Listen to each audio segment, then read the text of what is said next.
नमस्कार दोस्तों। प्रस्तुत है मुंशी प्रेमचंद्र द्वारा लिखी कहानी स्त्री और पुरुष। विपिन बाबू के लिए स्त्री ही संसार की सुंदर वस्तु थी। वह कवि थे और उनकी कविता के लिए स्त्रियों के रूप और यौवन की प्रशंसा ही सबसे चिंताकर्ष विषय था। उनकी दृष्टि में स्त्री जगत में व्याप्त कोमलता, माधुर्य और अलंकारों की संजीव प्रतिमा थी। जवान पर स्त्री का नाम आते ही उनकी आंखें जगमगा उठती थी, कान खड़े हो जाते थे, मानो किसी रसिक ने गाने की आवाज़ सुन ली हो। जब से होश संभाला तभी से उन्होंने उस सुंदरी की कल्पना करनी शुरू की जो उसके हृदय की रानी होगी। उसमें उषा की प्रफुल्लता होगी, पुष्प की कोमलता होगी, कुंदन की चमक, बसंत की कवि, कोयल की ध्वनि। वह कवि वर्णित सभी उपमाओं से विभूषित होगी। वह उस कल्पित मूर्ति के उपासक थे। कविताओं में उनका गुण गाते।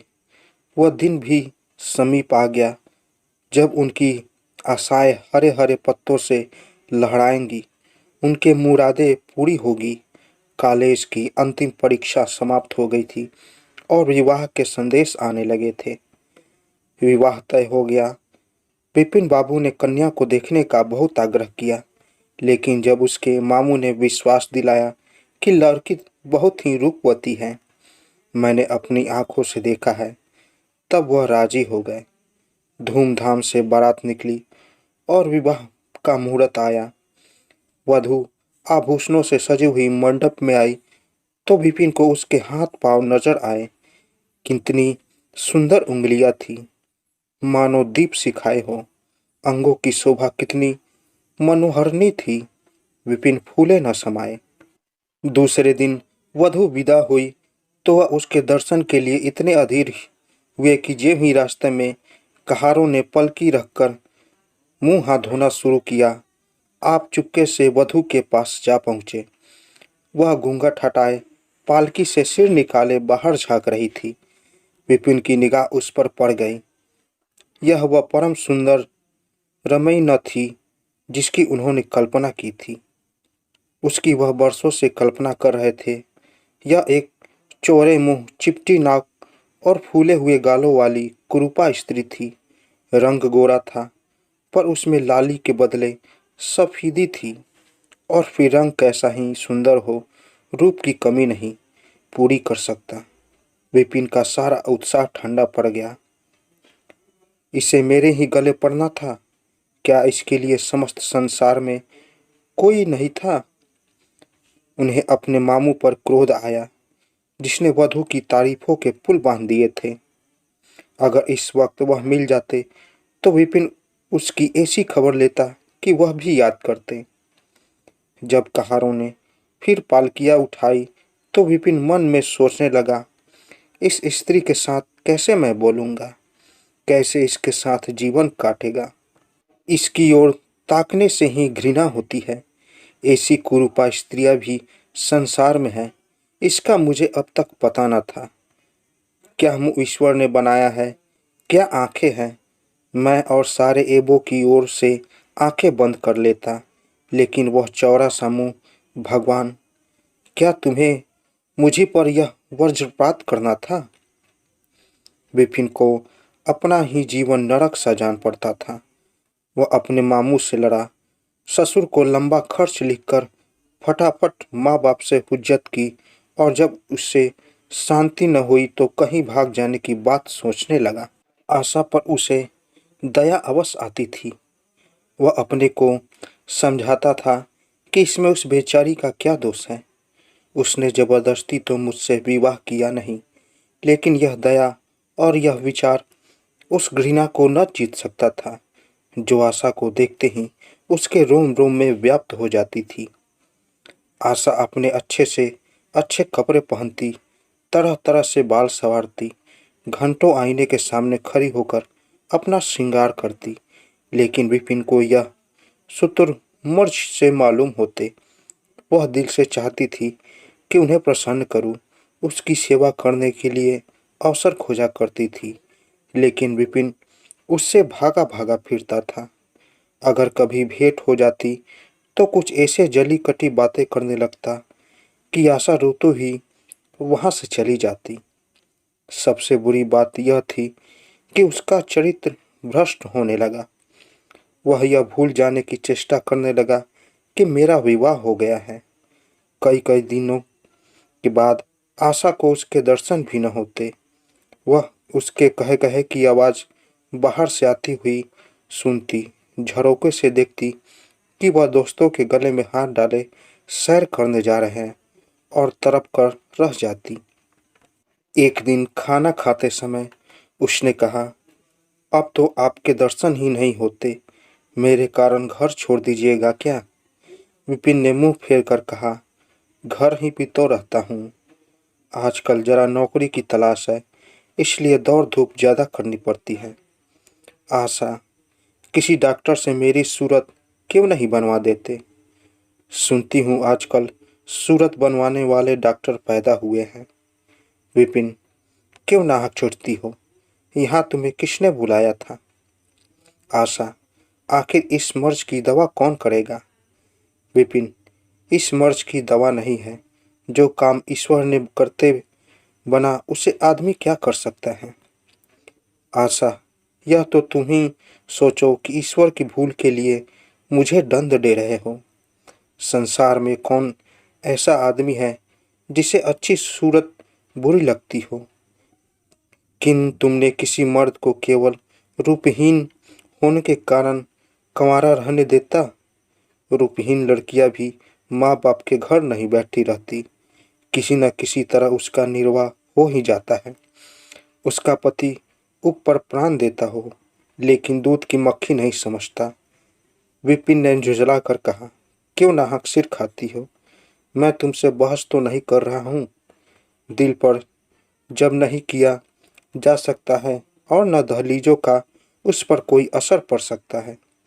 मैं तुम्हें कुछ कहता तो नहीं हूँ, फिर तुम क्यों मुझे इस हुज्जत पे करती हो?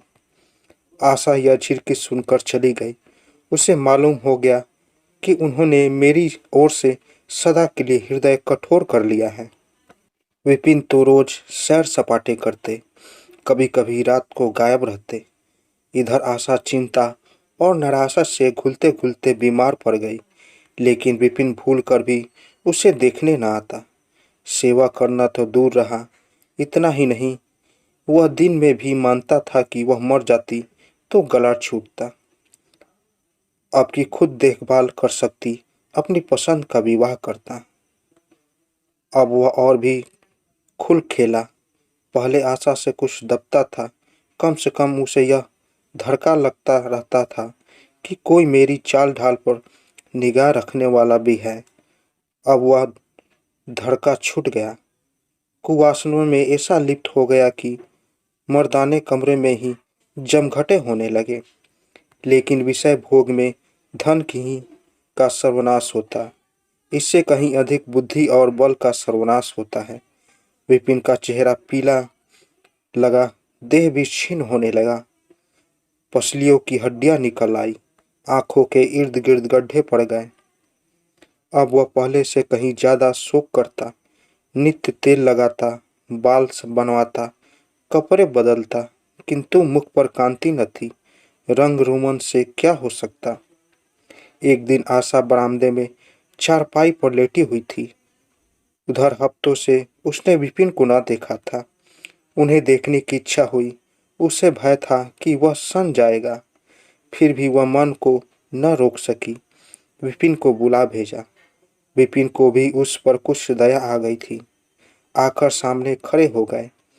आशा ने उसके मुंह की ओर देखा तो चौंक पड़ी। वह इतने दुर्बल हो गए थे कि पहचानना मुश्किल था। बोली, तुम भी बीमार हो गए क्या? तुम तो मुझसे भी ज्यादा घुल गए हो।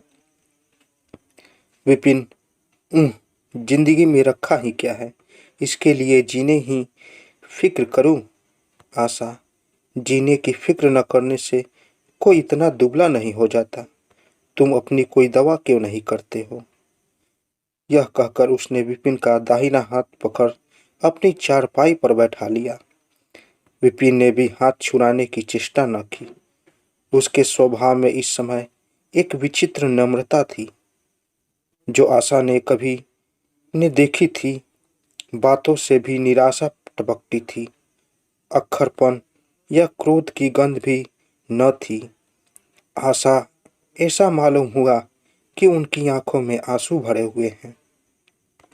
विपिन चारपाई पर बैठते हुए बोले, मेरी दवा अब मौत करेगी।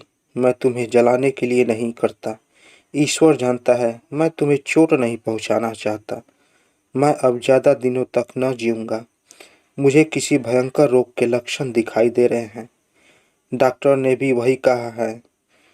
मुझे इसका खेद है कि मेरे हाथों तुम्हें कष्ट पहुंचा, पर क्षमा करना। कभी कभी बैठे बैठे मेरा दिल डूब जाता है, मूर्छा सी आ जाती है।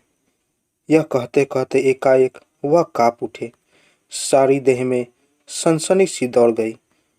मूर्छित होकर चारपाई पर गिर पड़े और हाथ पैर पटकने लगे। मुंह से पिचकुड़ निकलने लगा। सारी देह पसीने से तर हो गई। आशा का सारा रोग हवा हो गया। वह महीनों से बिस्तर न छोड़ सकी थी, पर इस समय उसके शिथिल अंगों में विचित्र फुर्ती दौड़ आई। उसने तेजी से उठकर विपिन को अच्छी तरह लेटा दिया और उसके मुख पर पानी के छींटे देने लगी। महरी भी दौड़ी आई और पंखा झलने लगी, पर भी विपिन ने आंखें न खोली। संध्या होते होते उनका मुंह टेढ़ा हो गया और बायां अंग सुन्न पड़ गया। हिलाना तो दूर रहा, मुंह से बात निकलना भी मुश्किल हो गया। यह मूर्छा न थी, फाजिल था। फाजिल के भयंकर रोग में रोगी की सेवा करना आसान काम नहीं है। उस पर आशा महीनों से बीमार थी, लेकिन उस रोग के सामने वह पना रोग भूल गई। 15 दिनों तक विपिन की हालत बहुत नाजुक रही। आशा दिन के दिन और रात की रात उसके पास बैठी रहती। उसके लिए पथ्य बनाना, उन्हें गोद में संभाल कर दवा पिलाना, उसके जरा जरा से इशारों को समझना उसी जैसी धैर्यशाली स्त्री का काम था। पर अपना सिर दर्द से फटा करता, जोर से देह तपा करती, पर उसकी उसे जरा भी परवाह न थी। 15 दिनों बाद विपिन की हालत कुछ संभली। उसका दाहिना पैर तो लूंज पड़ गया था, पर तोतली भाषा में कुछ बोलने लगे थे। सबसे बुरी गत उसके सुंदर मुख की हुई थी। वह इतना टेढ़ा हो गया था जैसे कोई रबर के खिलौनों को खींचकर बढ़ा दे। बैटरी की मदद से जरा देर के लिए बैठे या खड़े हो जाते थे, लेकिन चलने फिरने की ताकत न थी। एक दिन लेटे लेटे उन्हें ख्याल आया। आईना उठाकर अपना मुंह देखने लगे। ऐसा कुरूप आदमी उन्होंने कभी न देखा था। आहिस्ता से बोले, आशा, ईश्वर ने मुझे गुरूर की सजा दे दी। वास्तव में मुझे यह उसी बुराई का बदला मिला है जो मैंने तुम्हारे साथ की। अब तुम अगर मेरा मुंह देखकर घृणा से मुंह फेर लो तो मुझे उस दुर्व्यवहार का बदला लो जो मैंने तुम्हारे साथ किए हैं। आशा ने पति की ओर कोमल भाव से देखकर कहा, मैं तो आपको अब भी उसी निगाह से देखती हूँ। मुझे तो आप में कोई अंतर नहीं दिखाई देता। विपिन, वाह, बंदर का सा मुंह हो गया है। तुम कहती हो कि कोई अंतर नहीं है। मैं तो अब कभी बाहर न निकलूंगा। ईश्वर ने मुझे सचमुच दंड दिया है। बहुत यत्न किए गए हैं, पर विपिन का मुंह सीधा न हुआ। मुख का बायां भाग इतना टेढ़ा हो गया था कि चेहरा देखकर डर मालूम होता था। हाथ पैरों में इतनी शक्ति आ गई कि वह अब चलने फिरने लगे। आशा ने पति की बीमारी में देवी की मनौती की थी। आज उसकी पूजा का उत्सव था। मोहल्ले की स्त्रियां बनाव श्रृंगार किए जमा थी। गाना बजाना हो रहा था। एक सहेली ने पूछा, क्यों आशा, अब तुम्हें उनका मुंह जरा भी अच्छा न लगता होगा। आशा ने गंभीर होकर कहा, मुझे तो पहले से कहीं मुंह जरा भी अच्छा न लगता होगा। चलो, बातें बनाती हो। नहीं बहन, सच कहती हूँ, रूप के बदले मुझे उनकी आत्मा मिल गई जो रूप से कहीं बढ़कर है। विपिन कमरे में बैठे हुए थे। कई मित्र जमा थे। ताश हो रहा था। कमरे में एक खिड़की थी जो आंगन में खुलती थी। इस वक्त वह बंद थी। एक मित्र ने उसे चुपके से खोल दिया। एक मित्र ने उसे चुपके से दिया और शीशे से झांक कर विपिन से कहा, आज तो तुम्हारे यहाँ पारियों का अच्छा झमघट है। विपिन, बंदा कर दो। अजी जरा देख तो लो कैसी कैसी सूरतें हैं। तुम्हें इन सबों में कौन सी सबसे अच्छी मालूम होती है? विपिन ने उड़ती ही नजरों से कहा, मुझे तो वही सबसे अच्छी मालूम होती है जो थाल में फूल रख रही है। वाह री, आपकी निगाह, क्या सूरत के साथ तुम्हारी निगाह भी बिगड़ गई। मुझे तो वह सबसे बदसूरत मालूम होती है, इसलिए कि तुम उसकी खूबसूरती देखते हो और उसकी मैं आत्मा देखता हूँ। अच्छा, यही मिसेस विपिन है? जी हाँ, यह वही देवी है। तो दोस्तों, कैसी लगी कहानी आपको? अगर मेरी कहानी अच्छी लगी हो तो मेरे चैनल को ज़रूर सब्सक्राइब करें और साथ साथ बेल आइकन भी ज़रूर दबाएं ताकि मेरी कहानी सबसे पहले आप तक पहुंचे। तो दोस्तों, मिलते हैं एक नई कहानी के साथ एक नए वीडियो में। तब तक के लिए नमस्कार।